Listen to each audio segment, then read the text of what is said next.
እግዚአብሔር አሎ ቴልካምሲ አዚያ ኸፋ ቢልካርየን እግዚአብሔር ተዝሁሉ ነርስ ካመከራ መድሓና ነር ነዛ ሰብዚያ እዚ ትምርቲ ናና ለላይ አኽትገብር መሰላዩ እንታይ ከምዚ ትብሉ እቲ ህይወት እኮ ሰዓት ነው ስለ ሰማያዊና ንሐስብ ስለ ናይ ናብራ መላእክትና ንሐስብ ኣብዚውን ጽቡቅ ክነብር ጉቦናይ ድሌትናይ በስመ አብ ወወልድ ወመንፈስ ቅዱስ አሃዱ አምላክ ስብሐት ለእግዚአብሔር ኪያነ ዘፈጠረ ከመ ናምልኮ እግዚአብሔር አምላክና ከነምልኮ ክንግዝኦ ስሙ ክጽዋዕ መንግስቱ ክንወርስ نحن سلس فترة خبر نستمسجنا نكون على كل خرنات عالم كينكم منفسه channel سيسائل التكاتات لزلهم فتصم سلامتا نيجابير عملخنا سلام كلكم فتو شنبار كم لمود كم زود مهجي سرحنا يزنا برنا وقتها وجوداي كوينو هايمانوتها وجوداي كوينو هلاو نيجابير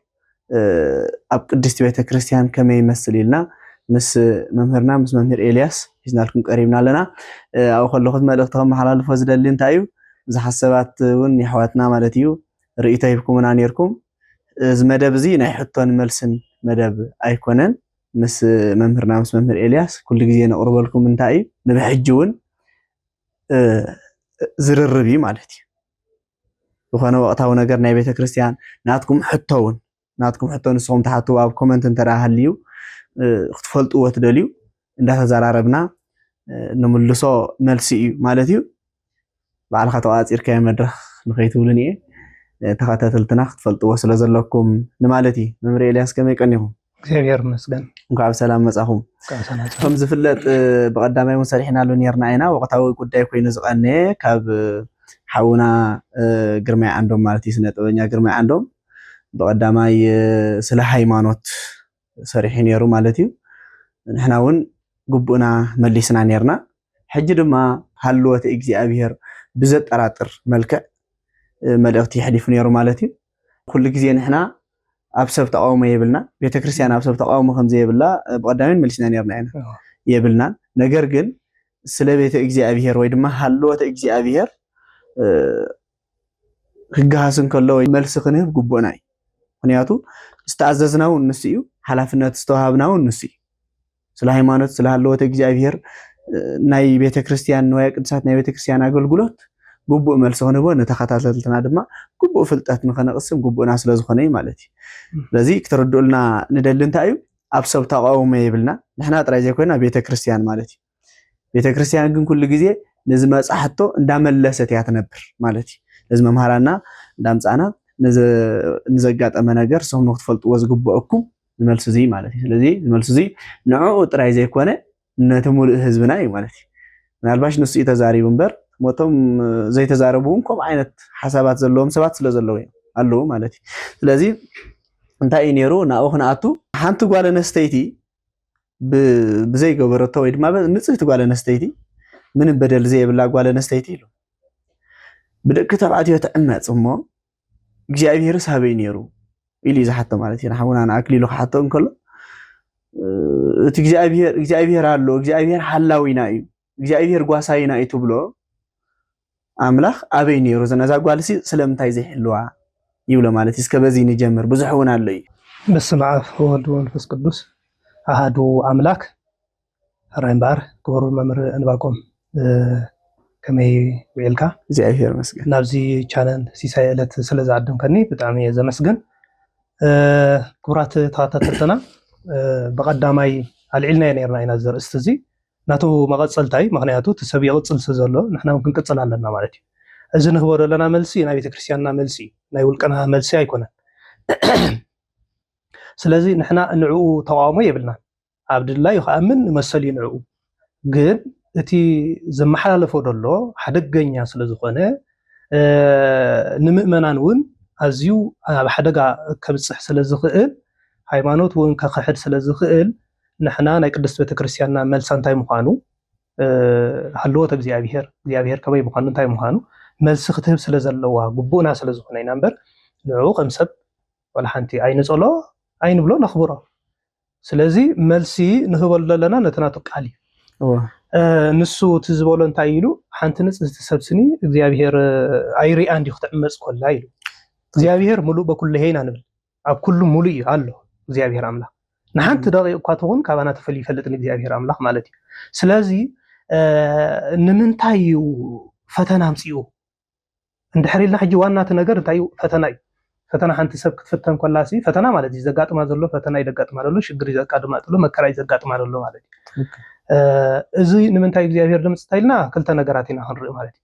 ፈተና ዘምጽእ ንቅዱሳን እውን ተፈቲኖም እዮም ቅዱሳን ክፍትኖም ከሎ ግን ንዓና መምሃር ኮይኑና ኣብ ግዜ ፈተናና ክንጸንዕ ከም ዘለና ማለት እዩ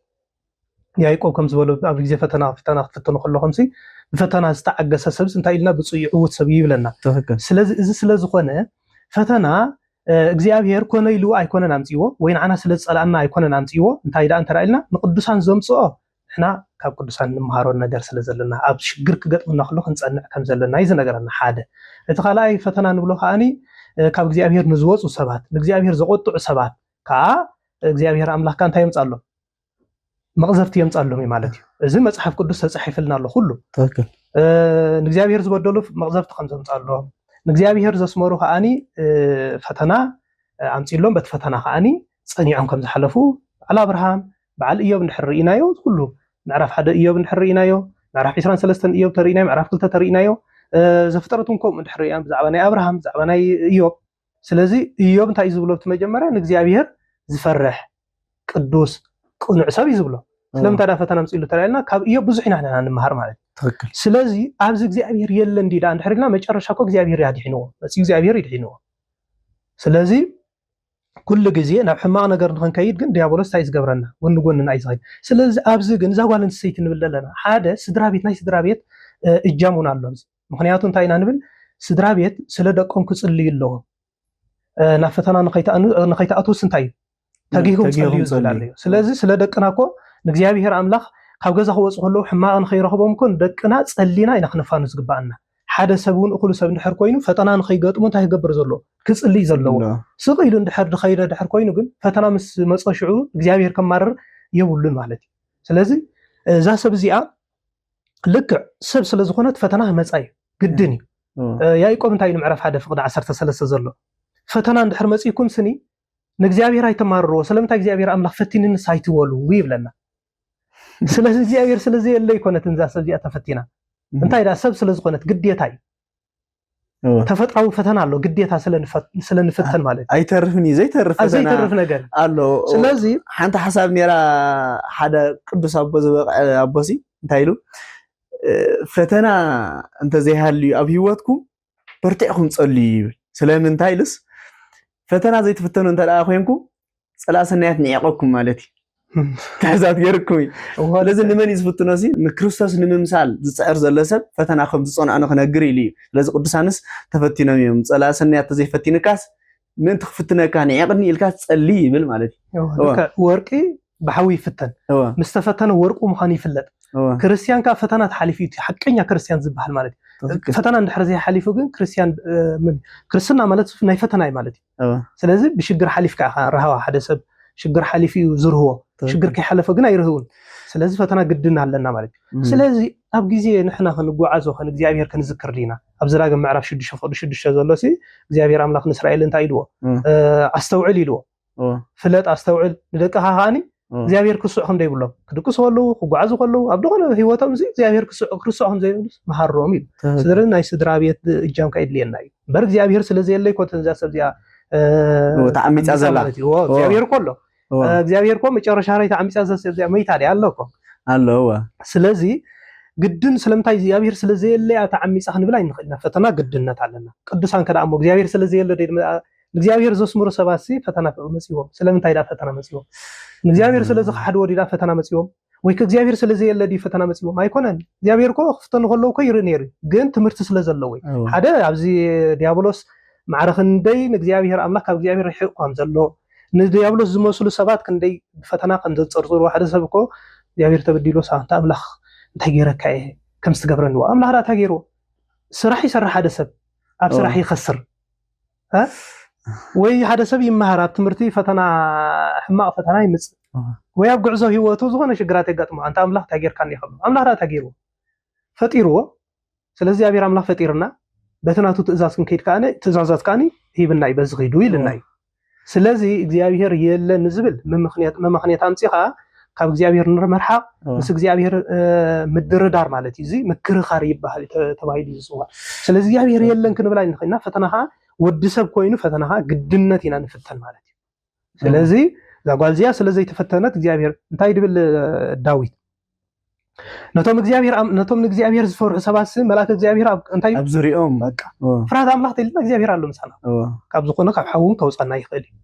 ስለዚህ እግዚአብሔር የለን ክንብል ኣይንኽእልና ስለስተፈተነት ማለት እዩ ናይዛ ሰብ እዚኣ ትፍተኖ ዘላ ከዓኒ እዛ ሰብ እዚኣ ህይወታ ባዕላያ ትፈልጣ በኸመይ መንገዲ ተፈቲና ንባዕላያ ትፈልጥ ስለዚህ ኩሉ ግዜ ፈተና ዝመፀና ኣብ እግዚአብሔር ክንርሕቅ ኮለና ይመፀና እዩ ወደ ሓንሱ ሕጂ እንታይ ኢሉ ንሱ ዝበላ ሓንቲ ንጽህት ጓል ኢሉ ሕጂ ከምኡ ወሰዳታ ካራክተር ንኣብነት ንጽህት ጓል ምንም ተበዲለ እዛ ሰብ እዚኣ ኢሉ ንኣብነት ኣምፂኦ ብሊብያ ጌራ ክትከይድ ከላ ድያ ዋላ እንታይ ድያ በደል የብላን ሕማቕ ኣይገበረትን ሃንደበት ክሓልፈ ለይላ መገዲ እንዳተጓዓዘት ግን ሽግር ኣጋጢምዋ ለዚ ሕጂ ታይና ንሕና ንህዝብና ነተመልከትና ክንረድኦም ዝግበና ወይ ከነመሓላልፈሎም ዝግበና ካብታ ርስቲ ከይወፃና ከም ንጽህት እዩ ገይሩ ይቅሪብዋ ዘሎ ማለት ሶስና ኮ ንጽህት ነይራ እቶም ንዓ ብልዋ ኢሎም ምስ መፁ ምፅዋ ኢሎም ምስ መፁ እንታይ ኢላ ኣብ ኢድ ግዜ ማይ ተውደቕን እግዚአብሔር ኢላ እግዚአብሔር ምስለመነት ጸልያ ስለዚህ እግዚአብሔር ኣብ ፈተና ከም ዘሎ ይፅርስ በቃ ኣብ ፈተና ንኸይተኣትወስ እንታይ ኢሉ ጸልዩ ስለዚህ ተጸሊና እግዚአብሔር ካብ ፈተና እግዚአብሔር ኩሉ ግዜ ኣሎ ካባና ተፈልዩ ኣይፈልጥን 24 ሰዓት አዒንቱ ቋሕ ቢሉን ዓይና ይዝጥምት እግዚአብሔር ይሕልወና እዩ ስለዚህ እግዚአብሔር ይሕልወና እዩ ንሕና ከዓኒ ትእዛዝ ክንህሉ ኣለና ትእዛዝ ተፍሪስና ግን መቕፃዕት ኣለና ስለዚህ እዚያ ሰብ እዚኣ ሓደ ካብ ሓንቲ ኣብነት ስኢል ካምፂሃ ስለስተ ህላውነት ናይ እግዚአብሔር በዚ ጠፋ ኣይኮነ ፈተና ከዓ ወዲ ሰብ ኮይኑ ግዴታ ክርስቶስ ተፈቲኑ ዘይኮነ ንምንታይ ተሰዲዱ ንምንታይ ተገሪፉ ንምንታይ ጽይሙ ንብዙ ኩሉ መከራ ንምንታይ ክርስቶስ አምላክ ክንሱ እና ካብ አምላክ ንሕና ንበልጽ ማለት ዲ ኣይንበልጽን ኢና ወላ ሃልወት እግዚአብሔር በዚ ክነጥፋ ክንጠራጠር ኣይግባአናን ጉጉይ እዩ ፈተናኻ ወዲ ሰብካ ግድን ፍተን እዩ በዚ ክንጋገ የብልናን ማለት እዩ ተወክሊ ኣብዚ ተሓሳብ ዲ ዝመፀልካ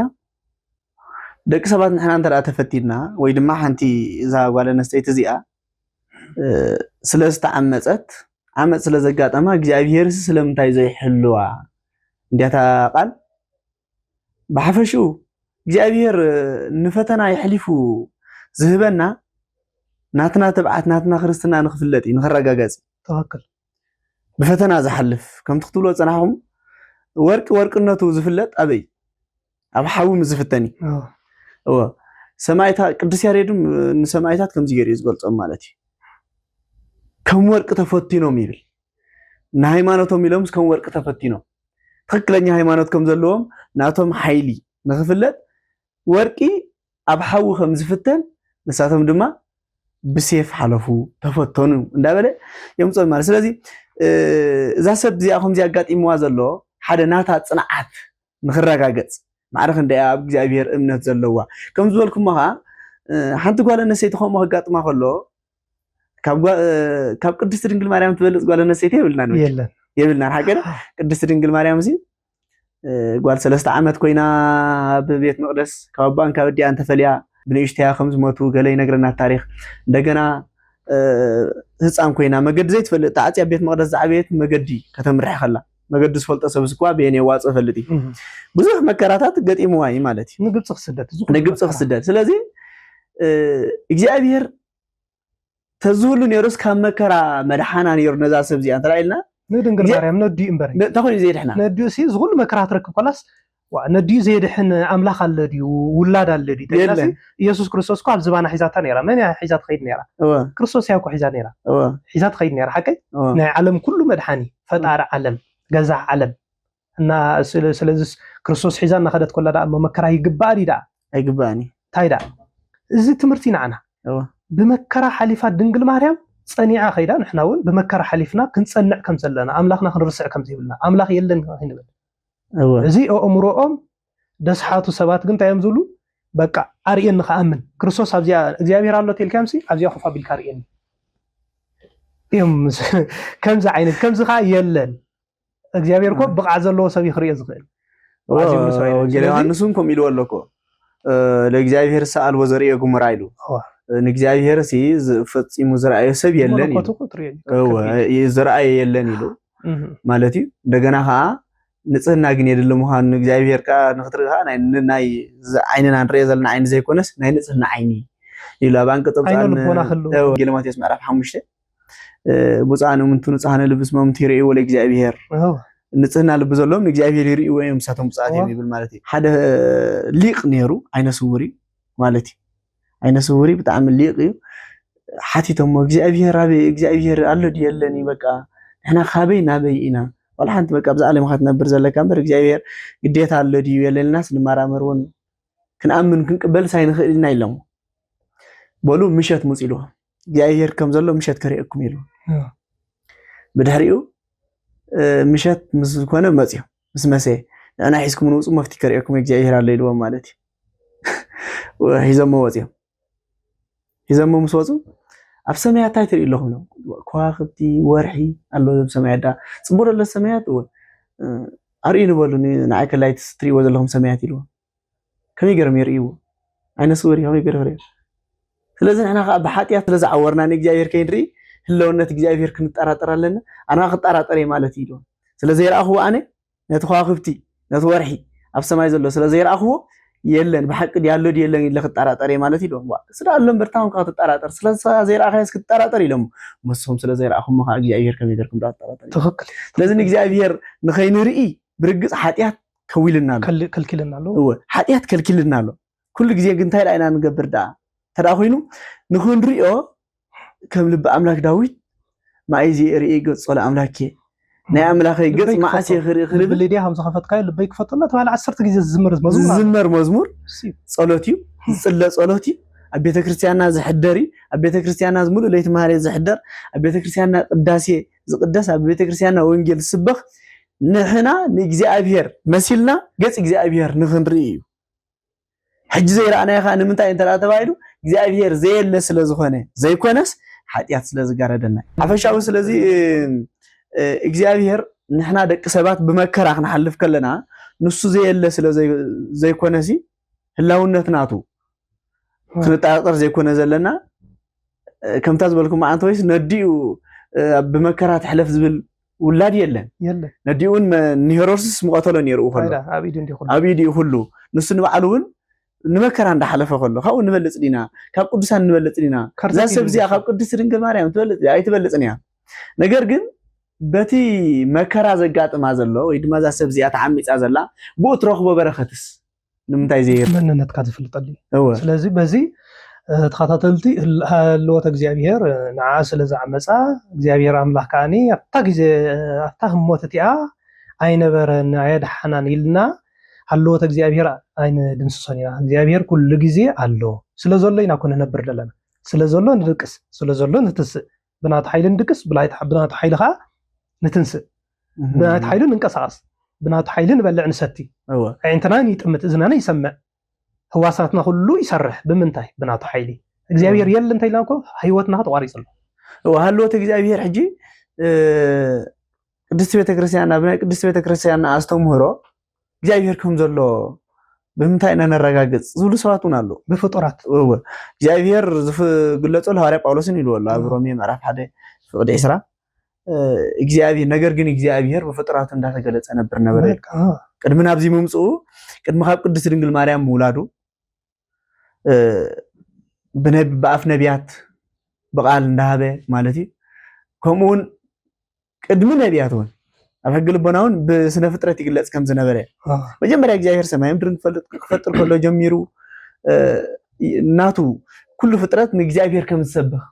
ከም ዝነግር ይዝነገር ማለት እዩ ናይ ቤተ ክርስቲያን ህልወት እግዚአብሔር ክገልጽ ከሎ ማለት እዩና ንሰብክ ክርስቶስ ዘተሰቅለ ኩሉ ፍጥረት ንክርስቶስ ይሰብክ ኩሉ ፍጥረት ንእግዚአብሔር ይሰብክ ማለት እዩ ናብ ካልእ ከይከድና ንሕና ደቂ ሰባት ማለት እዩ እግዚአብሔር ኣበይ ኣሎ ኣሎ ዲ ክንብል ተራ ኮይና ኩሉ ንሕና ደቂ ሰባት እኮ እግዚአብሔርና ንሰብክ ፍጥረትና እንታይ ዘለና መልክዕና እግዚአብሔር ይኮ ትገልጽ ንግበር ሰብ ንዑ መሲሉ ንምሳሌ ሓደ ሰብ ኣቦና ደይብሉ ሰብ ነቡን ነዲን ተመሲሉ ኩለን ኣይከል እቲ ውላድ ግን እንታይ ዝገልጽ ዘሎ ኣቦና ደን ከም ዘሎ ይገልጽ ኣሎ ማለት እዩ ንዑም ዝመስል ተወዞ ነቡ መስል ነዲ መስል መን ይገልጽ ኣሎ ሕጂ ነቡ ነዲን ህላውም ይገልጽ ኣሎ ኣቦና ደን ከም ዘሎ ይነግር ኣሎ أبونا دن كم زلوا ينقر على حكي لك أنا بملكع سلاسي نتفتينها بملكعنا بمثلنا سلازين ما نحن مثلنا تفتيرنا سلازي እግዚአብሔር الله نحنا مسلم مالتي الله بقى ولا هو مستير سلاسي قلت خلوا لي كان انت عملهم زلوا حدا سب قال استنفاس لب له ويله كده سلستነት ናይ ስላሴ ዝነግረና ኣብዚ ሕጂ ወልድ ቃሎም ኣብ ልቦም መንፈስ ቅዱስ استنفاسو نحنا እንቆጣጣው እንተራይልና ጠጠው እንተራይልና ኢድና ተዘርጊሕና እንታና ንሰብ መስቀሪና ንሰብ እግዚአብሔር ዝተሰቅለሉ ሰቃቅላ ኩሉ ነገራትና እግዚአብሔርና ንሰብኽ ማለት እዩ ንባዕሉ ምንጭ ናይ ስነ ፍጥረት ዝኾነሲ ኣርባዕተ ባህርያት ተስጋ ኣለውና ሓቀዶ ማይ መሬት ነፋስ ሓዊ ማለት እሳት እዚኦም ኣለውና እዚኦም ናይ እግዚአብሔር መጀመሪያ እግዚአብሔር ስነ ፍጥረት ክፈጥር ከሎ ነዚኦም መጀመሪያ ያዳልይዎም ይብል ንምንታይ እግዚአብሔር ኣቦኦም ስለዝግለጽ ኦኬ ናብነት መሬት ንበሎ መሬት ሃብትና እግዚአብሔርን ካህልየ ኩሉ ክእለትና እግዚአብሔርን ይዝገልጽ ዛ መሬት እዚኣ ሁላትና ጸራትና አላ ሁላትና ደቂ ሰባት ንጻድቁ ንሓጡ ንሓዲ ንኣማኒ ንነገራት ንፍጥረታት እንስሳታት ሁሉ ተሸኪማላ እግዚአብሔር ካን ሁሉ እስመ ኩሉ ህዝብ ውስተዲሁ ይብላከ እግዚአብሔር ካን ሁሉ ከም ዝሕዝ ነገረና ማይ ንባዕሩ ለውሃት እግዚአብሔር ማይ ንዝደረቀ ከም ዘጥልል እግዚአብሔርን በጽድቂ ዝደረቀ ልብና ከም ዘጥለልና ማለት እዩ ለውሃት ናይ እግዚአብሔር ለጋስነት ናይ እግዚአብሔር ንፋስ ፈራድነት ዳበለይ ዝነግረና ንፋስ ንባዕሉ ንኽርዳድን ስርናይን ዝፈልየ እንታይ ንፋስ እዚ እግዚአብሔር ከምኡ ምዃኑ ህላውነት ናይ እግዚአብሔር አሎ እግዚአብሔር እሳት ካፍ ምጻእ ዳግማይ ምጻእ ሓቀደ እግዚአብሔር ሰጋደ ይመጽእ ወአምላክነ ያረም ይላቀደ እሳት ይነድድ ቅድሚሁ ስለዚህ እግዚአብሔር በፍጥረታቱ ኩሉ ጊዜ እንታይ እንደሆነ ይዝብል ህልው እዩ ማለት እዩ ብፍላይ ዲስቆሮስ ቅዳሴ ዲስቆሮስ እንታይ ዝገልጾ እምቅድመ ዓለም ወእስከለ ዓለም ሃሎ እግዚአብሔር በመንግስቱ እግዚአብሔር በትስልስቱ እግዚአብሔር በመለኮቱ ቅድመ ዓለም ክሳብ ዓለም ዓለም ቅድመ ምፍጣርን ዓለም ድሕር ምፍጣርን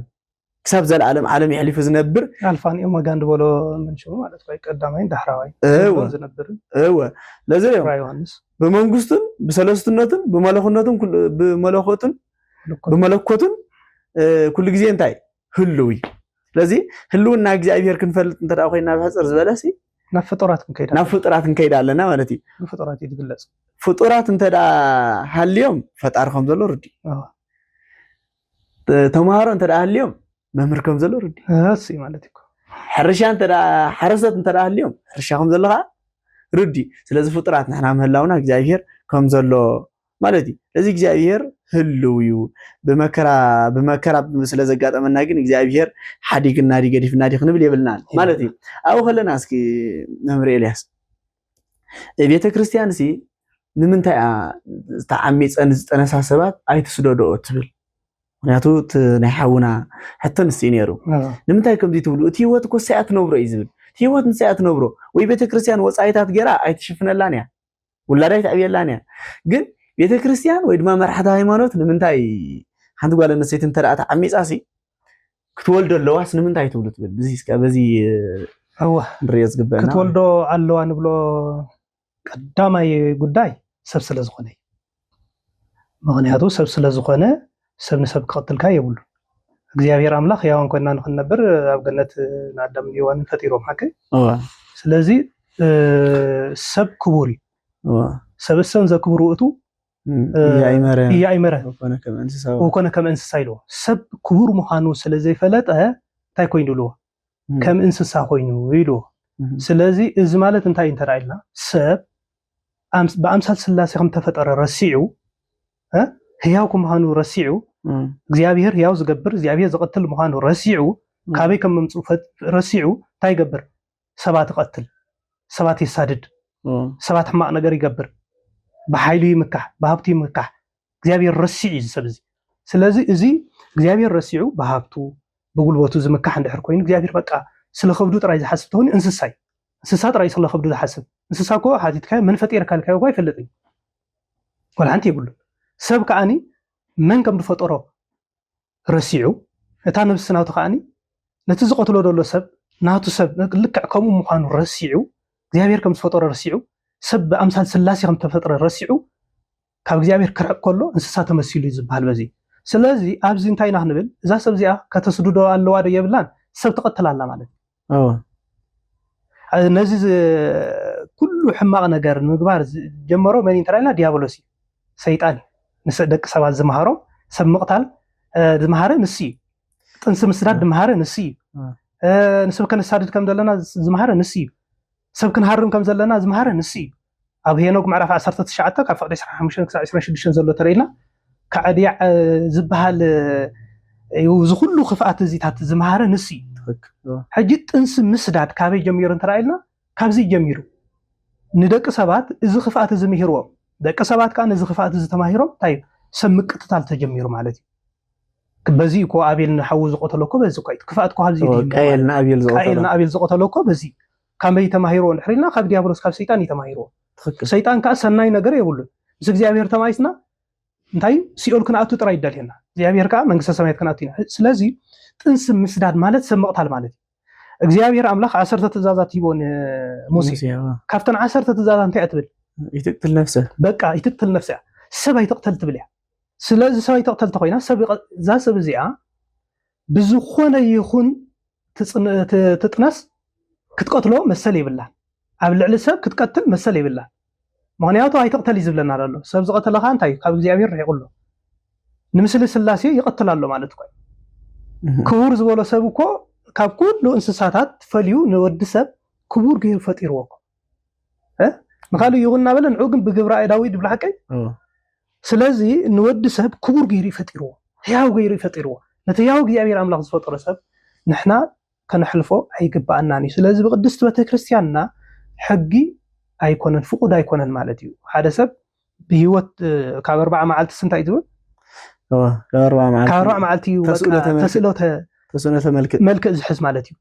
ስለዚ ካብዚኣ ትሒዙ እዩ መልክዕ ናይ ስላሴ ሒዙ ዝጅምር ማለት እዩ ስለዚ ሰብ እዚ ብፅንሲ ይኹን ክትቀትሎ ኣይግባእ ብናይ መን ስልጣን እዩ ሂወት ሕሊፋስ ፅባሕ ንጎ ንስከ ንበል እዛ ሰብ እዚኣ ነዚ ሰብ እዚ ኣነፂላቶላ ነዚ ጥንሲ እዚ ስለዚ ምክንያት ኣንፅያ ፅባሕ ንጎ ውላድ ኢላ ንእግዚኣብሔር ክትልሞና ደ ኣንስ እኮ ኣይደለት ነገር ተወክሊ ቀቲላቶስ መሊሳ ከዓ ውላድ ሃበ ንክትብሎ ክልተ ነገር ተገራጨው ኣይከውንን ዶ ይኸውን ሰብ ሕሊፍካ ሰብ ሃበ ንክትብሎ እግዚአብሔር እንታይ ልምለሰልካ ወይ እንታይ ልሓተካ እግዚአብሔር ኣምላኽ እኮ ናይ ናጽነት ኣምላኽ ንብሎ እኮ በዚና ናይ ናጽነት ኣምላኽ ንብሎ በዚና ስለዚ እዛ ሰብ እዚኣ ሰብ ይነግራ ኣይሰምዕና እንታይ ኢላኻኒ ድላይ ክትገብር መሰላ እዩ ማለት እዩ ስለዚ ድላይ ክትገብር ኮላ ሕማቕ ተገይራ ሰብ ተቐቲላ እንታይ ከም ድመጻ ብስነ ስርዓት እንድሕር ወሊዳቷ እንታይ ከም ድመጻ ትፈልጥ እያ እግዚአብሔር ኣምላኽ ንሰብ ክብሎ ከሎ እንታይ ይብላ ብዘፍጥረስኒ እግዚአብሔር ንሰብ ክፈጥሮ ከሎ ኣእምሮ ዘለዎ ገይሩ ይፈጥርዎ ዘገናዝብ ገይሩ ይፈጥርዎ ንኣዳም ክፈጥሮ ከሎ እኮ ዘገናዝብ ገይሩ ይፈጥርዎ እኮ ኣእምሮ ዘለዎ ገይሩ ይፈጥርዎ ሰብ ክፈጠር ከሎ እኮ ከይተማህረ ምሁር እዩ ምክንያቱ ኣእምሮ ዝሓስብ ኣእምሮ ኣለዎ ካብ እንስሳ ከዓ ዝፈልየና እኮ በዚ ብነባቢት ነፍሲ እኮ ዝፈልየና እምበር ብደማዊ ስጋ እኮ ምስ እንስሳ ሓደ ኢና ንበልዕ ንሰቲ ንድቅስ እንስሳውን ከምኡ ግን ነባቢት ነፍሲ ኣላትና ንሕና ህያውት ነፍሲ ኣላትና በዚያ ንእንስሳ እንታይ ንገብሮ ካብ እንስሳ ንፍለ ንሕና በዚ ኢና ማለት እዩ ስለዚ በእምሩ ስለዝፈልጥ እዛ ሰብ እዚኣ በእምራ ሓደ በእምራ ክትፈልጥ ይግባእ እዩ ካብኡ ተረፈ ከዓኒ ተመኺራ እንድሕር ዘይትሰምዕቲ ኮይና ከስዱዶ እተይላ ግን በቃ ናታ ሓጢያት እዩ ወይ እውን ተገዲዳ ክትስዱዶ ትኽእል እያ እኮ ሰብኣያ ብሓይሊ ገዲዱ ተስድዋ እዚኣ ነፃ እያ መን ተሓታተ ተዳኢልና እቲ ሰብ እዩ ምክንያቱ ብሓይሊ እዩ ዘስድዶ ዘሎ ነፍሲ ይቀትላሎ መን እዩ ንሳ ነፃ እያ ባዕላ ብድሌታት ዘይቀቲላቶ ንሳ ነፃ እያ ንሱ እቲ ዘቕትላ ዘሎ ሰብ ስድራ ቤታ ድዩ ወይቲ ዓርካት ዘፀነሳ ድዩ ወይ ካልእ ድዩ ብሓይሊ እንድሕር ኮይኑ ግን እንታይ ክትገብር እዛ ሰብ እዚኣ ንሳ ነፃ እያ ማለት እዩ ትክክል እዩ እዚ ሰብ ምቕታል ማለት ግን ንነፍስኻ ትቐትላ ኣለኻ ማለት እዩ ትቕተል ሰብ ክንድበለ ሰብ ምቕታል ማለት ካብዛ ዓቢ ሓጢያት የለን ሓጢያት እዩ ማለት ትክክል እዩ ዋላ ብካል ኣንፃር እስከ ንርኣዮ ክርስቶስ ኣብዚ መሬት መፅዩ ካብ ቅድስት ድንግል ማርያም ተወሊዱ ካብ ወዲ 2 ዓመት ጀሚሩ ፈተና ኣጋጢምዎ ዋጋ ከፊልልና ክሳብ ዕለተ መስቀል ንመን ኢሉ ዋጋ ከፊሉ ተልናኩን ንሰቢ ስለዚ እቲ ሰብ ንሱ ብፍላይ ብኣገላልፃ ሐዋርያ ጴጥሮስ በመልእክቲ ጴጥሮስ ክንሪኦ ከለና ዋጋ ናይቲ ሰብ ንሱ ደም ክርስቶስ እዩ ዋጋ ናይቲ ሰብ ናይቲ ዝተፈጥረ ሰብ ዋጋ ናይ ሰብሲ ብማንም ክርስቶስስ ብብሩር ኣይኮነን ብገንዘብ ኣይኮነን ገዚእኩም ዓዲግኩም ለናሓቀዶ ስለዚ ዋጋኹም እንታይ ደም ክርስቶስ እዩ ስለዚ ማንም ዝተፈጥረ ፍጡር ዋጉኡ ደም ክርስቶስ እዩ ብናይ ቤተክርስቲያን አራዳዳ ስለዚ ንምንታይ ኣድልዩ እንተደኣ ንቀታተል ኮይና እቲ ዋጋ ናይ ክርስቶስ ንምንታይ ተኸፊሉ ይወስደና ሓፈሻዊ ነፍሲ ምቕታል ማለት ይኹም ትዝበልኩሞ ቤተክርስቲያን ኣይተቀትልን ይኽእል ኣይኮነት እንተኣስራ ሓንቲ ጓል ኣንስተይቲ ከምዘይ ቅተል ግን ተስተምህር ትነግራ ካልኣይ ነገር እንታይ ዝብል ነይሩ ዝሓውና ብምንታይኩም ተዕብዮ ከመይ ገራ ከርተት ኢላ ከተዕብያ ዘያ ይብል ዘረባ እንደጋግሞ ለና እምበር ቅድስት ድንግል ማርያም ብምንታይ ዓብያተን ክርስቶስ እንዳለመነት ዓብያተ ሃገረ ትኽክል እንዳለመነት ዓብያተ ስለዚ ኣብ ቅድስት ድንግል ማርያም ትበልጥ ያ ጓል ኣንስተይቲ ዘያ ኣይትፈልጽን ብትበልዖን ብትሰትዮን ኣይትጨነቁ ኢሉ መቅድመ ኩሉ ህሱ መንግስቱ ወጽድቆ በቃ እግዚአብሔር ዝፈጠራ ነፍሲ ኣይምንናኒ እወ ቅድሚ ኩሉ ትብል ቤተክርስቲያን ጽንሳ ኣይተስድዲ ኢላ ከተስተምር ከላ መጀመሪያ ጽድቁን መንግስቱን ድለዩ ክትብል ከላ ነፍሲ ተቅተል ጽድቅ ናይ እግዚአብሔር መንግስት ናይ እግዚአብሔር ነፍሲ ኣይተቅተል እሞ በትበልዖን ብትለብስዎን ኣይትጨነቁ ንዕዋፍ ሰማይ ተመልከቱ ያፍ ሰማይ አይዘሩን የማያርን ነው አይደኹሙን የማይለፍዑን ነገር ግን እግዚአብሔር ይዳልወሎም ስለዚህ ንስኻትኩምስ ክንደይ ካብ ያፍ ሰማይ ዘይትወልጹ ነገር ግን ንስኻትኩም እንታይ ህፃን ሃይማኖት ይብልሃቀ ብጉድለት እምነትኩም ስለዚህ ሓንቲ ጓል ኣንስተይቲ ትገብር ዘለዋ ከምኡ ንኸይጋጥማ ክትጥንቀቕ ኣለዋ ብመሰረቱ ጸሎት ክትገብር ከምታ አንተ ይመጣው ዝበልኩም ተግይኩም ጸልይም ሽልና ቅዱስ ጳውሎስ ናይ ወለድ ጸሎት ክሕወስ ኣለዎ ናይ መራሕቲ ሃይማኖት ጸሎት ክሕወስ ኣለዎ መራሕቲ ሃይማኖት እንታይ ዝገብሩ ናይ መንፈስ ደቆም ከምኡ ንኸይጋጥሞም ብጸሎት ይሕግዝዎ እንተ ዳጋጢምዎም ከላይ እግዚአብሔር ዝሰርሖ ስለዝኾነ እግዚአብሔር ዝሰኣሎ ስለዝኾነ ናይ እግዚአብሔር ስርሓት ይኺ ኣይተስድዲ ሰባይ ተቕተሊ ኢሎም ዘስተምሩ ማለት እዩ ኣብ መልክዓ ህማማት ኣይዝም ያጠፍኦኑ ለስእሉ ሰዓሊ ይብል ሓቀደ ስእሊ ዝደኸመ ዝሰርሐሲ የጥፎዲ ነት ስእሊ ይድምስሶ አይድምስ ስለምታይ ድኻምስ ይስፈልጦ ማለት እዩ ለቱ ስባት ንእግዚአብሔር ድኻም ይሰማዕ ማለት ስለዘይኮነ ነገር ግን እግዚአብሔር ሰሪሕዎ ነት እግዚአብሔር ፈጢርዎ ነት ህፃን ለዛ ኣብ ናይ እግዚአብሔር ስራሕቱ ተንዳበለት ስልጣን ቤተክርስቲያን እወ ነፍሱን ምቕታል ስለዝኾነ ሃላይ ፍርዳ በሲያናይ ይወርዲ ታ ነፍስ ዘሕለፈት ሰብ ኣብ ግዛእ ርእሳ ፍርድ ተውፅእ ባዕላ እወ ትፍረዳል መጽሐፍ ቅዱስና እኮ ደም አቤላ ቅድሚ እግዚአብሔር ከይዱ ጋር ከሰሰ ይብልሽ እወ ነግላይ ተጻን ድስደደሉን ካብ ቅድሚ እግዚአብሔር ከይድ እንታይ ትገብር ዘጻን እዚ ከተማይቱ እኮ መንግስተ ሰማይ ተዛቱ እወ መንግስተ ሰማይ ተዛቱ ምንም ዝኩነኔ ይብሉ ኩነኔ ይብሉ ወናቱ ንጽይ ስለዚ ዘናይ ዘጻን ደም ከዓ አበይ ከይዱ ድጠርዕ ኣብ ቅድሚ እግዚአብሔር ከይዱ ከም ደም አቤል ማለት ከም ደም አቤል ወላ ሓፈሻው እኮ ስለምታይ ዝጠራእኩ እግዚአብሔር መቸም ናብ ዝመሬት ዝክልእኸና ከሎ ካብቦናን ካብዴናን ክንውለድ ከለና ብዘይ ዕላማ ኣይልኸናን ሓቀደ ኣይውለድኒ ሓደ ሰብ ብዘይ ዕላማ ኣይውለድኒ ኣብ ዝመሬት እዚ መፅኡ ዝገብሮ ነገር ኣለዎ ዝሓልፎ ህይወት ኣለዎ ተሰብሱ ንእግዚአብሔር ዝሕጉሰሉ መድረኻት ኣለዎ ሓቀደ ንእግዚአብሔር ዘገልግለሉ ንእግዚአብሔር ዝግዛኣሉ ሐዋርያ ጳውሎስ ከም ዝበሎ ማለት እዩ ብብዙሕ መካረን መንግስተ ሰማያት ክንኣቱ ይግባአና ኢሉምሽ ሐዋርያ ዝበሎ ኣብዚ መሬት እዚ ኮይኑ ንእግዚአብሔር ከስምረሉ ዝግብኦ ግዜ ተኸልአላ ዛ ሰብ እዚኣ ትኽክል ሓቀይ ህይወቱ ናይ ምንባር ህይወቱ ተኸልፈላ ኣብዚ መሬት እዚ መፅኡ በቃ ላዕልን ታሕትን ኢሉ ብዙሕ ፈተናታት ወሲዱ ከምቲ ዝበልና ክርስትና ብፈተና ስለዝኾነ እዚ ፈተናታት እዚ ኣቢሉ ንእግዚአብሔር ከስምሮ ቃል እግዚአብሔር ሰቢኹ ድዩ ስጉ እንደምን ቆሪቡ ድዩ ምእመናን ክመርሕ ድዩ ጳጳስ ድዩ ክኸውን መንግስት ድዩ ክኸውን ስለዚ እዛ ሰብ እዚኣ ገና ሆለ እንታይ ገራተላ መሲልኩም ኮሊፋተላ እዚ ኣብ ናይ እግዚአብሔር ዕላማ ኣትያላ ነቲ እግዚአብሔር ዝገበረ ነቲ እግዚአብሔር ዝለኣኾስ ኣይ እዚ ትክክለኛ ኣይኮነን እግዚአብሔር ተጋጊ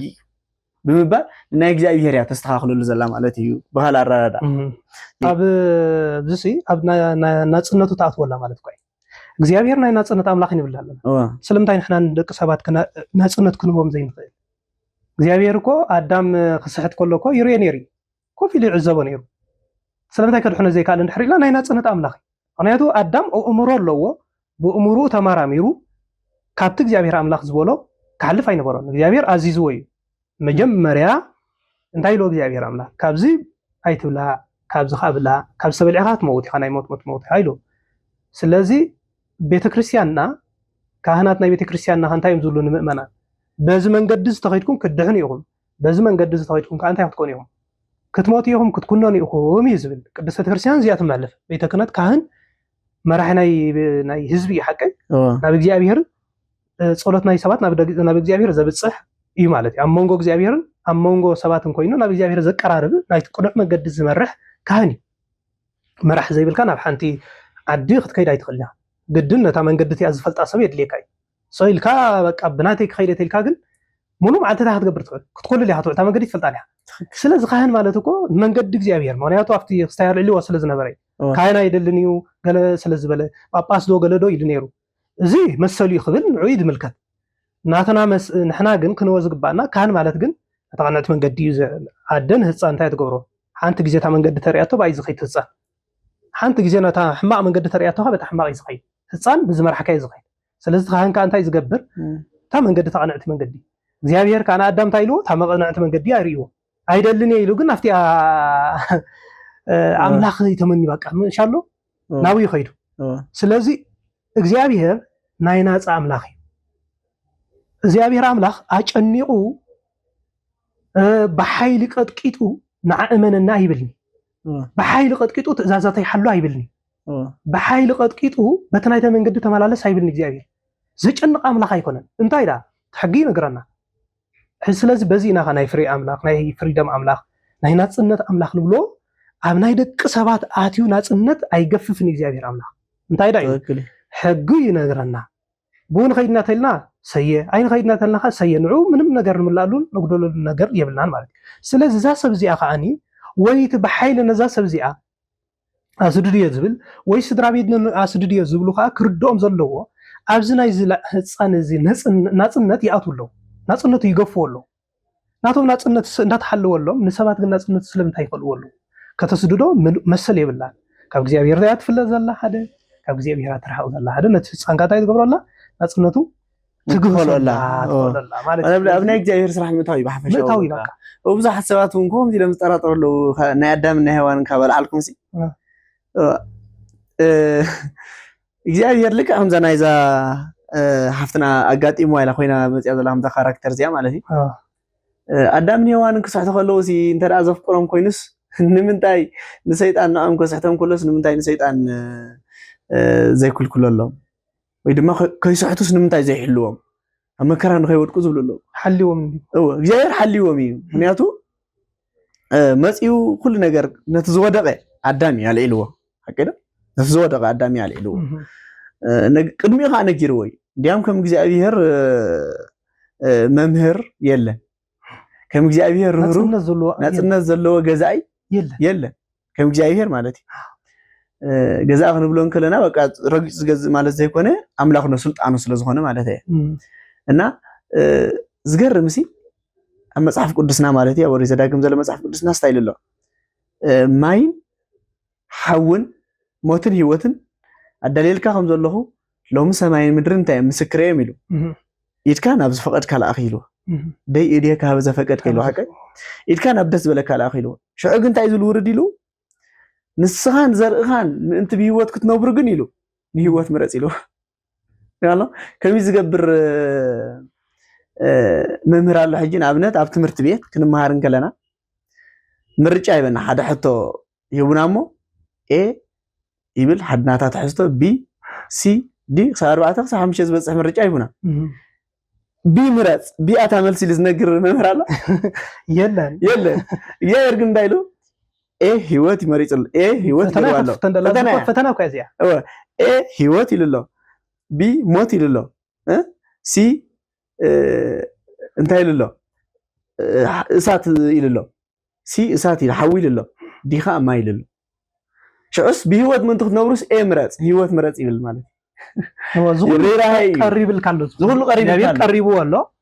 ምርጫ ግን ኣይትሰብ ስለዚ ኣብ ፈተና ሰብ ከዓኒ ንምንታይ እግዚኣብሔር ይፍትነኒ ክንብል ይብልና ስለዚስ ንሕና ፈተና ወዛና ከሎ ወይ ድማ ኣዳም ኣብ ስሕተት ክወድቅ ከሎ እግዚኣብሔር ኣይነበረን ዘብል ኣይኮነን ማለት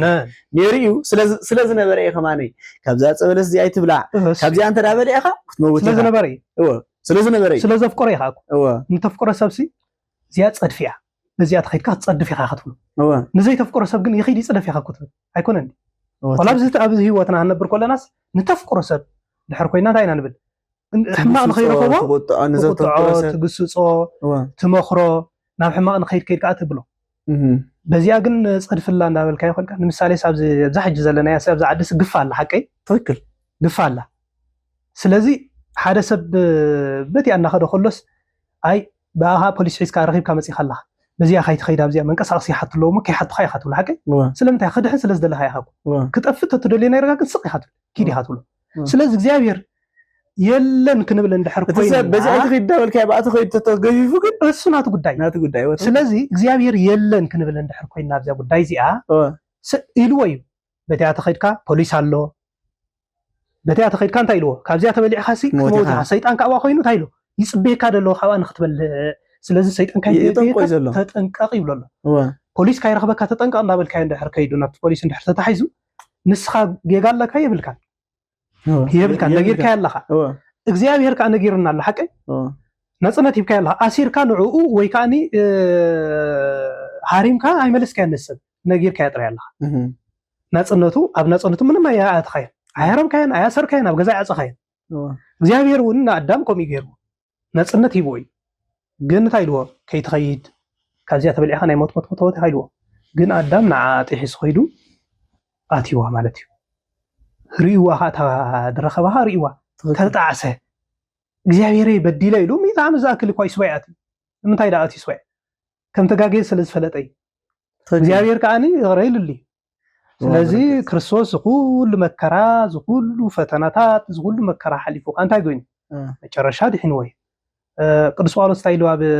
ገላትያ ምዕራፍ 6:7 ንሕና ምስ ክርስቶስ ምእንቲ ክንትስእሲ መከራ ናቱ ከዓ እንታይ ክንገብር ኣለና ክንቅበል ኣለና ሽዑ ንትንሳኤ ናቱ ሓቢርና እንታይ ንገብር ንትንስእ ምስኡ ግዴታ እዩ ስለዚ ቅዱሳን በዚ ዝሓለፍዎ ምክንያት ከዓ ንምንታይ ጥራይና ንዓና ትምህርቲ ክንኮነና ንሕና ተፈቲናስ እግዚኣብሔርና ንኸይንኽሕድ ተፈቲኖም እግዚኣብሔር ኣይክሓዱን ካብ ዝገርም ማለት እዩ ምናልባሽ ብናይ ሓውና ብናይ ግርማይ ዓንዶም ሰለስተ ለዓለት እያ እምበር ትመልሱ ንግርማይ ዓንዶም ጥራይ ኣይኮነን ንሕና ኩሉ ሰብ እቲ ናይ ግርማይ ዓንዶም ሓሳብ ዘለዎ ሰብ ኣሎ ንኸይጋገ እቲ ከምኡ ዓይነት ሓሳብ ዘለዎ ከላይ እንታይ ክኸውን ካብኡ ተረዲኡ ንክምለስ እዩ ከምኡ ዓይነት ኣብ ርእሱ ዘለዎ ትክክል እዩ ካብኡ ብምቕፃል እንታይ ነይሩ መምሃራን ናይ ቤተ ክርስቲያን ወይ ድማ ኩላትና ደቂ ሰባት ኢሉ ኩላትና ደቂ ሰባት ካብ ንዝመጽእ ብሕጂ ካብ ንሓስብ ኢሉ ስልዩ ካብ ንዛረብ ትስበኽ ይኹን ወይ ዝመሃር ትምህርተሲ ስለዚ ሕጂ ንነብሮ ዘይከውን ንዓይ ገነተይ መሬት እያ ኢሉ ኣብዚ እንታይ ሓሳብ ኣለኩም ኣዳም ተፈጢሩ ኣብ ገነት ይቕሚጥዎ እግዚኣብሔር ኣምላኽ ንኣዳም ሕያው ገይሩ ይፈጢርዎ ንጹህ ገይሩ ይፈጢርዎ ቅዱስ ገይሩ ይፈጢርዎ ሰማያዊ ገይሩ ይፈጢርዎ ብናቱ በደል ብናቱ ሽግር ብናቱ ፀገም ግን ምድራዊ ኮይኑ ኪድ ብርሃጽ ካብላ ኢልዎ እሸኹን ተኽርባን ይወአኻ ኢልዎ ናብዚ ምድሪ እዚ ከርተት ክብል ከዓኒ ናብዚ ምድሪ እዚ መፂ ማለት ካብ ገነት ናብ መሬት እዛ ምድሪ እዚኣ ግዝያዊት እያ ከምዛ ገዛ ኸራይ ንቕመጣ ኣለና ግዝያዊት እያ ቅዱስ ጳውሎስ ኣብ ፊልጵስዩስ ምዕራፍ 3:20 እንታይ ኢልዎ ቤትና ኢሉ ንሕና በቃ ብሰማያትና ሰማያውያን ንሕና ሓሳብና ኩሉ ግዜ ናይ ሰማያት እዩ ምክንያቱ ኣብዚ ኮይና ስለ ገነት ኢና ንሓስብ ስለ ኢየሩሳሌም ኢና ንሓስብ ስለ መንግስተ ሰማያት ኢና ንሓስብ ማለት እዩ ስለዚ ኣብዚ ኮይና ስለ መንግስተ ሰማያት ንምንታይ ኢና ንሓስብ እንድሕር ኢልና ኣብዚ ግዝያዊ ንነብሮ ዘለና ግዝያዊ ስለ ዝኾነ እዛ መሬት እዚኣ ገነት እያ ማለት ኣይኮነትን ገነት እኮ ዓመፅ ዘይፍፀመላ ቅትለት ዘይፍፀመላ ሓሶት ዘይፍፀመላ ስርቂ ዘይፍፀመላ ፅልኢ ዘይብላ እኮ እያ እንታይ ኣብ ገነት እንታይ ይደሎ እንተሪና ሓጎስ ይደሎ ፍቅሪ ምትሕግጋዝ ይደሎ ምክብባር ይደሎ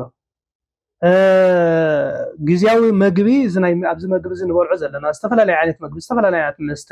ሰቲና እንጋገዮ በሊዕና እንጋገዮ ኣይኮነትን ገነት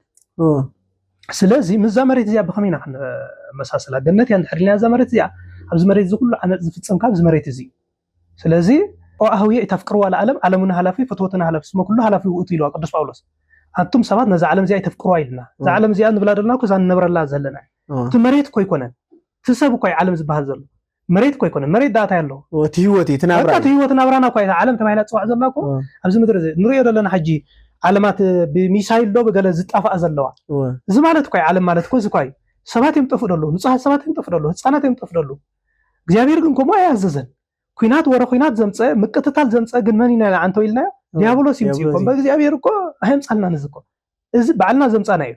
ኣብዚ ምድር ዝኻ ባዓልና ዘምጻና እዩ ኣብቲ ምጻት ዓለም ስንዳ ኢልዎ ኣብዚ ናይ ሳምንት እዚ ማለት እዩ ናይ ምጻት ዝስበኸሉ ሳምንት እዩ እንታይ ይኹን ህዝቢ ብልዕሊ ህዝቢ መንግስቲ ብልዕሊ መንግስቲ ጦርነት ክልዓል ኢሉ ሓቀይ ኩናት ወረ ኩናት ክኸውን ኢልዎ እዚ ዘለና ዋዜማ ዝኳይ ሓው ምስ ሓው ዝቀተለሉ ዘሎ ዘመን እኮ እዚ እና አቡ ምስ ሓው ምስ ወዱ ኣብ ቤት ፍርዲ ኸይዱ ዝካሰሰሉ ነቡ ንሞት ዝፈርደሉ አቡ ንወዱ ንሞት ዝፈርደሉ ዘሎ ዘመን ኣብዚ እኮ እምበር ኣብ ገነት ኣይኮነ ካብዚ ቤተክርስቲያንና እንታይ ትብል ካብዚ ነገራት ዝተቆጠቡ ካብዚ ነገራት ዝውፁ ሓጢያት ኣይተሰርሑ ማለት እኮ እዚ ሰባይ ተقتሉ ኣይተዘሙ ኣይተሓስቡ ኣይተስረቁ ኣይተባኣሱ ፍቅሪ ግበሩ ማለት እኮ እዚ እኮ ካልእ እኮ የለን ነዝና እንተ ክንሓስበሉ ስለ ሰማያዊና ንሓስብ ስለ ናይ ናብራ መላእክትና ንሓስብ እምበር ስለ ዝናብራ ዝኸመ ይገርማ ገነት ኣብዚኣ ማለት የለን ገነት ካብ መሬት ንላዕሊ ካብ ሰማይ ንታሕቲ ኣላ ብሄራውያን ዝበሃል 10 20 ዓለማት ዝበሃል ኣለዋ እኮ ዘን 20 ዓለማት ዝበሃላ ኩለን ነናተን በቦተን ኣለዎ ማለት እዩ ስለዚ ዓለመ ምድሪ ንብሎም እዚኣ ገነት እዚኣ ኣላ ገነት እዛ ምድሪ እዚኣ ምድሪ ተባሂላ ጽዋዕ ገነት ባለ ምድሪ እያ ተባሂላ ጽዋዕ ግን ገነት ማለት ገነት ዝበጽሕ ሰብ መንግስተ ሰማያት በጽሕ ኣሎ ማለት ገነት ዝኣተወ ሰብ መንግስተ ሰማያት ኣትዩ ኣሎ ማለት ስለዚ ንሕና ንሓስብ ሓሳብና ቅዱስ ጳውሎስ ሰማያዊ ክኸውን ኣለዎ ይልና ስለዚ ከመይልና ኢና ንሕና ምድራዊ ንሓስብ እግዚአብሔር አምላክ ኣብ ቅዳሜ ቆሮንቶስ ምዕራፍ 2:29 እንታይ ኢልና ብዓይኒ ዘይተራእየ ብእዝኒ ደቂ ሰባት ካ ዘይተሰምዐ ኣብ ሕልና ደቂ ሰባት ዘይተሓሰበ እንታይ ኢልና ሰማያት ወታዳሊውኩም ኣለኹ ኮይልና ክርስቶስ ወታዳሊልና ኩሉ ሓሳሰባ ካብ ርእሱ ዋልዒሉ እንበር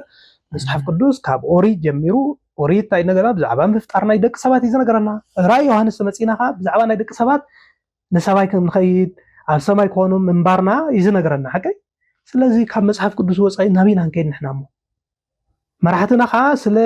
መንግስተ ሰማያት እዮም ደስተምሩና እንበር ስለዚ ምድር ተከስተምሩና ትክክል እዩ ሓፈሻዊ ህልውና እግዚአብሔርን ኮዘጣራጥር ኮይዚ ምክንያቱ ገነት ተዘየልዩ ሲኦል ተዘየልዩ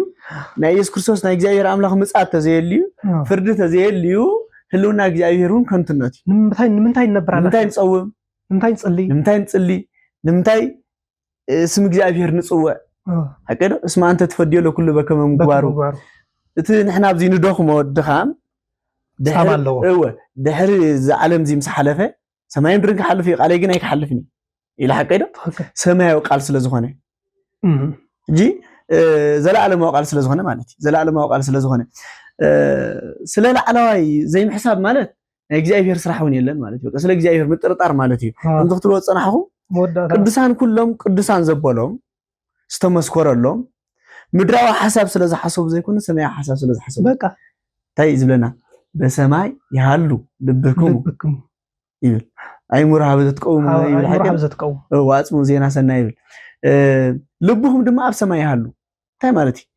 እዚ ልብና ኣብዚ ዘላሲ ካብ ልብ ካብዚ ወጽያስ ካብ ሰብነትና ወጽያን ሰማይ ምኻድ ማለት ኮይነ ሓሳብኩም አገ ሓደ ሰብ ቃል ዘውጽ ወይ ድማ ዘረባ ዛረብ ካብ ምልአት ልቢ ይብል መጽሐፍ ቅዱስ አገደ ምናልባት ሳይነስ ልቢ ደም ንመጨንቆ ይጠቅም ትብል ትኸውን ያ ከመያው እንት እግዚአብሔር ግን ልብ ዝሃበን ወዲ ሰብ ንሓስበሉ ምንጭ ናይ ሓሳብ ካብ ልቢ ይብል መጽሐፍ ስለዚ ልብኩም ኣብ ሰማይ ይሃሉ ማለት ሰማያዊ ሓሳብ ሕሰቡ ማለት እዩ ምድራዊ ሓሳብ ኣይትሕሰቡ እዩ ሓላፍ ስለ ዝኾነ ክንጽሊ ኸለና ታይልና እንጽሊ ኣብ ሰማያት ነብራቦና ስለምንታይ ተስፋና ንሰማይ ክንጽሊ ኸለና ንምንታይ ንላዕል ንጥምት ኢድና ዘርጊሕና ተስፋና ኣብ ሰማይ ኣቦና ኣብ ሰማይ ዘሎ ካልኦት እንስሳታት ንበዓሉ እስኪ ኩሎም እንስሳታት ክፍጠሩ ከለዎ መብዛሕትኦም ደኒኖም ዝኸዱ እዮም ንሕና ደቂ ሰባት ግን ስለምንታይ ዝፈጥረና ከሎ እዚ ንላዕሊ ንርኢ ቀጢልና ንርኢ እንትን ኣፋጣጥራና ማለት እዩ ኣፋጣጥራና ሁላቶም ደኒኖም ማይ ሰቲ ደኒኖም ሆዱ መሬት ይበልዑ ደኒኖም ንሕና ግን ቀኒዕና ከም ንኸይድ ጌርና ሰማያውያን ምዃን ሓገ እንስሳታት ሞይቶም መሽምሾም እዮም ተርፉ ምድራውያን እዮም ኣብ ምድሪ እዮም ዝተርፉ ሓገ نحنا جن قنعنا ولا فطاطرنا خاب سنه فطرتنا خاب فطاطرنا ولا خطرين كلها سماويان سلازخنا للعلق فلجيرو فطيرنا مالتي كنحسب كلنا سماويان كنبلعن كلنا سماويان كننقسقسن كلنا سماويان كنسرحن كلنا سماوياننا اب كل تغباراتنا سماويان مخنا مالتي ولا هواريات سين يسكرسش حتى ما بونجيل ماتيوس معرف 18 امنكس سمايات سي من يعبي يقبال له والله امري يقولوا امنكس سمايات زي انت زري اب سمايات هيوتكم زلو هيوتنا يقصلي مالت كوي بسمتنا سابق يكونن رديتنا ساينساويان سبتنا مويت لومي تحقس لومي ينبري حقنا سلامصاي مصاي بقى ጉዳይ ما يكون حقي على حاونا ونزبلو زنبره جنتي مريت يعني عي لومي زنبرو لهيوت زيبل لمنتاي دحر عالم كمزي كخوني كمزي كتبل كلخا وي دما حزبنا كمزي كبلن كلو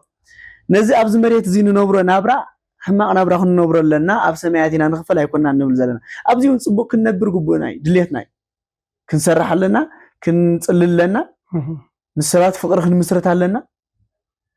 سلام نابرا خن نبرالنا مريتاو نابراوي ነገር ግን مريتاويان طراي زي كنا سماويان ስለዝሆነ ናይ ሰማይ ህይወቱን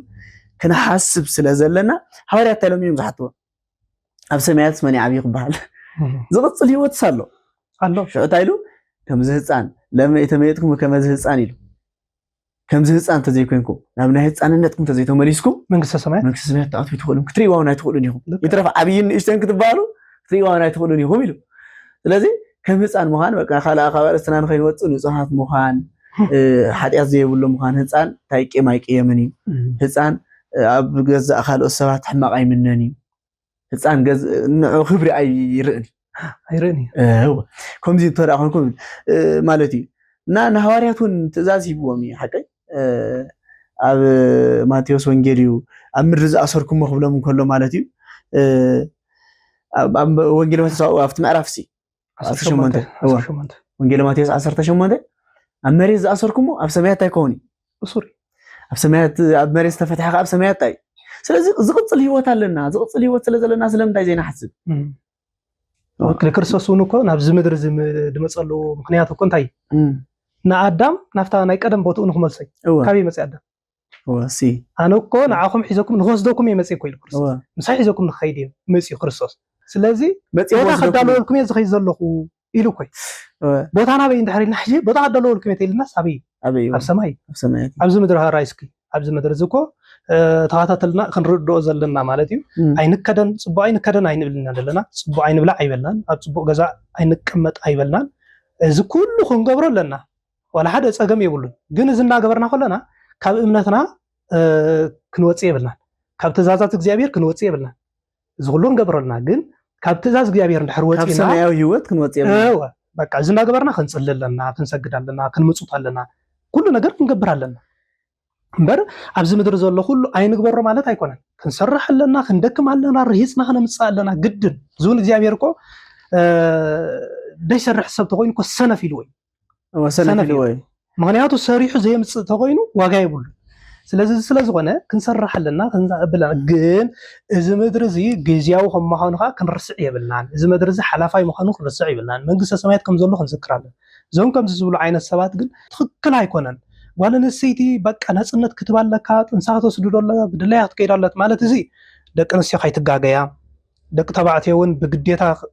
ጥንሰን ከተስዱዱለን የብልኩምን እዚ ሓጢያት ምዃኑ ካብዚ ዝዓባ ሓጢያትካ የለን ስለዚህ መንግስተ ሰማያት የለን ገነት የለን ንዝብሉ ሰባት ካኒ መጽሐፍ ቅዱስና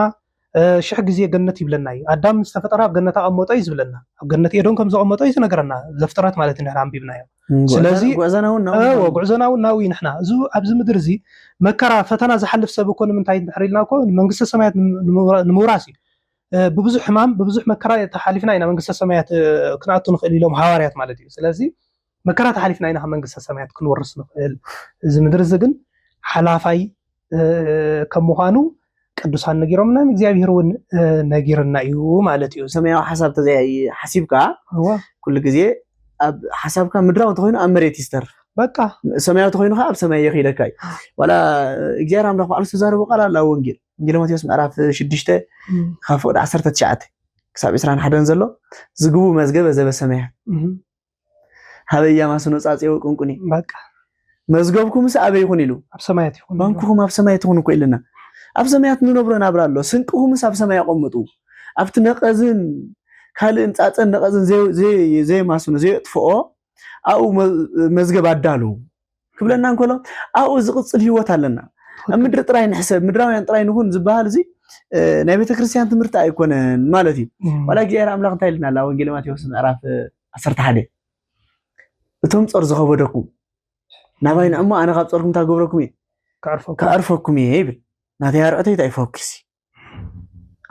ልበይ ለዋይ ልበይ ትሕት ይብለና ስለዚ ናባይ ንዑ እጃና ንዓኹም ሲ ናባይ ንዑ እንታይ ለኩምስ ምሳኹም ኩል ይብለይ ሓደ ቦታ ኩልለኒ هاكي شعنا باين عبلكم علىكم شعنا باين تمزو نباين إلنا جزائر نبي نانكي نو سلسلة جزائر هاي زلوا أبسمايات أرجع جزائر وستسمايات جزائر نفسمايات عرجيب كم سمايات أحمد موسي خان نبي أنت أقبلنا أنا كوسدنا يناو لازم نوع بركانو لا أبي ترى سمايات كسسمايات زدلوا لكم ممكن ما يتفتر على كل كلام قد ما علم استدلوا وثا سابع أزلاي مريت أوطرين حسب تقولين قلنا دي لانزي قد ما علم الدليلكم على أنتوا يتوسكم ما نيركم باللب ود سب زي تحسب بأمر ود كسب زي تحسب حكيلو أبي أزلا بيبوتا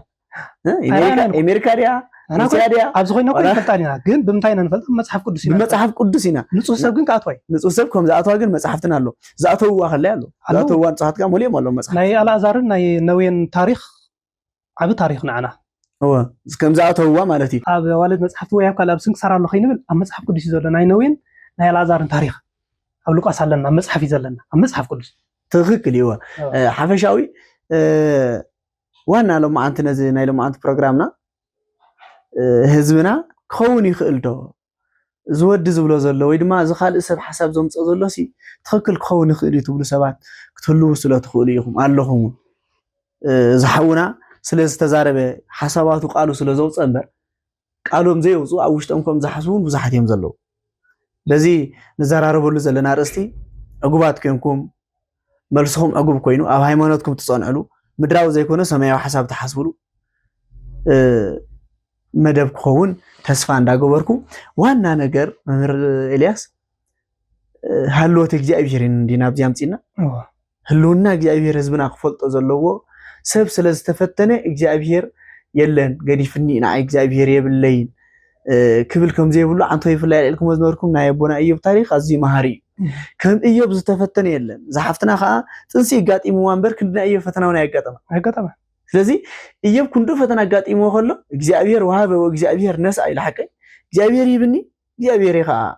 وسيدوا تهفتي زنبرة دقي ولدي كل نجاراتي لازم نسمع إجزابير هاي كحدني يلو عملتي لذي زحفتنا زي أخا هم تنسن ترى قات إمو زي حلفة أي أخذ بالزلوا بتتنسي ترخبه بتهتان زعبية ترخبه مكرة لك نتهتان بمعباي ترخبه صقا زنم تاجي تري هكا صقا كاو ترخبه صقا نم تاجي تري كلا زي تفتنه صادق سالنا دو يلا بيت كريستيان يلا زي تفتنه بمكرة زي حلفة نمنجست سمايات زرعية صادق يلا مالك برهان عالم تبايل استصوا هوري باولوس علينا هكا هوري باولوس حمامكم زنوري نقرنا تخكل هكذا زي تفتني هوري باولوس حمامكم زنورو كلاي كورنثوس مراف 10 تخلته فقدي كان فقدي 6 جمير مالتي ابي غراጭ اتي يساقيكم زنوري نقرنا تغراጭ እንደም ሰይጣን ይዝምስሎ ሰይጣን ናባይ ተላአፈኒ አቢ ሕማም ናባይ ተላአፈኒ አቢ غراጭ ተላአፈኒ እቲ ሸኹን ንሱ ክወጻለይ ድማ ሰለስተ ግዜ ንእግዚአብሔር ለሞንኩ ጸዋዕኹ ይብልሞ እግዚአብሔር ታይልዎ እቲ መከራ ንሱን ተራ ሕማም ንሱን ተራ አውጽልካ ይልዎ እቲ መከራ ንሱን ተራ አውጽልካ ጸጋታተይ ድማ ታክገብረካ ግፈፍ ይመስሉ ስለዚህ ፈተና ምምጻ እግዚአብሔር የለን ዘይኮነ ዘብል ፈተና ምምጻስ ሃልወተ እግዚአብሔር ይዘረጋል አሎ ንመበሊ መረጋገጽ ይሆን መረጋገጽ እግዚአብሔር አምላክ ምስ ሐዋርያ ጳውሎስ ከም ዝነበረ ብምንታይ ንፈልጥ በተመከራ ናይ ሐዋርያ ጳውሎስ በትእሾክ ዘሳቀየ ዝነበረ ንሕና ድማ ሓደ ክርስቲያን ድማ ወይ ድማ ዝሓፍትና እዚኣ እግዚአብሔር አምላክ ምስኣኹም ዘለ ብምንታይ ትፈልጥ በትትረኽቦ ዘላ መከራይ ክርደና ዝግቦ ሃልወተ እግዚአብሔር ንባዕሉ ግን ሐዋርያ ጳውሎስ ብዘገርም ድማ ሐዋርያ ጳውሎስ ኣብ ግብረ ሐዋርያት ምዕራፍ 19 يفخافق 11 ጀሚሩ ልብስ ጳውሎስ ሕማማት ይፈወስ ከም ዝነበረ ይነግር ግን ሐዋርያ ጳውሎስ ነው አሉ ተፈወሰ ግን ይፈወስ ነበር ልብስ ጳውሎስ ተከከለ صلالوت ناي بيتروس حمات فوس كم زنبر بيتروس يحمو كم زنبر خاي نقرنا يحمو حمام كم زنبر بيتروس سقاي كم زنبر مالتي وانا نقرت انا نقبر لينا نزم قدسان زيمنا العلم زلنا ناي سقاي قديتا اينا بقى سغانا بفتنا خحلف كخل الله እግዚአብሔር ምሳና እንተዳህሊ ከምታ አንተ ይዝበልና ማለትي ፈተና ተዚያሊ الناس ተዚያሊ ካሲ ጸልና እግዚአብሔር ይብ ነካን ዲኻ ፈተና ዘየም ጻኸለ ይልካይ ማለት ስለዚህ ናይ ቅዱሳን ህይወትን በአር ከምዚ ኢኔሩ ማለት ስለዚህ እዚ ተመሐላለፍዎ ነገራት ተዚያሊ خنعጽ هو حبز حجي انتاينا ክንርድ ዘለና ተኸታተልትና ክንርዶ ዘለና ከምዚ ብልሒ ወይ ከዓ በሊሑ ወይ ከዓ ነፊዑ ወይ ከዓ እምሩ ተመራሚሩ ኢልና ንሓስቦ ሰባት ክንህሉ ንኽእል ንኸውን ኢና ንግርማይ ግን ጌጋ እዚ እዛ ባህላ እዚ ንእግዚአብሔር ነቲ ዝፈጠረካ እግዚአብሔር ኣምላኽ ትከራኸረለኻ ትማጎተለኻ እዩ ዘርኢ ማለት እዩ ምክንያቱ ዝኾነት ኣብነት ኢና ክንምፅእ ዝኾነት ዓይነት ኣብ ሂወትና ንገብራ ብምልእታ ዋላ ብኬር እንድሕር ተሰይራትናስ እግዚአብሔር ስለዘየለ እምብራይ ተሰብረትን ዝብል ሓሳቡን ክመፀና እዩ ትክክል ታብኬር ሰበራ ባዕልና ኢና ሰይርና እግዚአብሔር ግን ከመገርና ኢና ነብሎ ንኽእል ማለት እዩ እግዚአብሔርን ሓደ ሰብ እናፈለጠ ናብ እሳት ይኣቱ ሓዊና ረኣያ ናብ ሓው ተኣትዩ ስለዚ ንእግዚአብሔር እዩ ናብዚ እቲ ንኽብል ኣይብል ወይ ከዓ እግዚአብሔር ስለዘየለ እምበር ካብዚ ሓዊ ወፅየ ነይረ ክብል ንኽእል ባዕሉ ይኮዳእቱ ደሎ ነዚ ኢና እግዚአብሔር ናይ ናፅነት ኣምላኽ እዩ ዝበልና እዩ በቃ ፍቃድና ክንገብር እግዚአብሔር ስኢል ይዝርየና ስለምንታይ እንተራኢልና ነፃ ኣምላኽ እዩ ሪኢና እዩ በቃ እዚ የድሕነኩም እዚ የብለኩም ኢልና እዩ ስለዚ ካብዚ ክንጥንቀቕ ይግባአና በዚ ምክንያት ኣምፂናኻ እግዚአብሔር የለን ክንባይል ሃለወት እግዚአብሔር ኣምላኽ ምኽሓድ ማለት እግዚአብሔር ምኽሓድ ማለት ስለዝኾነ ሽግር እንኳን ንሕና ክርስቶስ ሽግር ረኺብዎ እዩ ንሕና ሽግር ክረኽበና ግዴታ እዩ ድንግል ማርያም ሽግር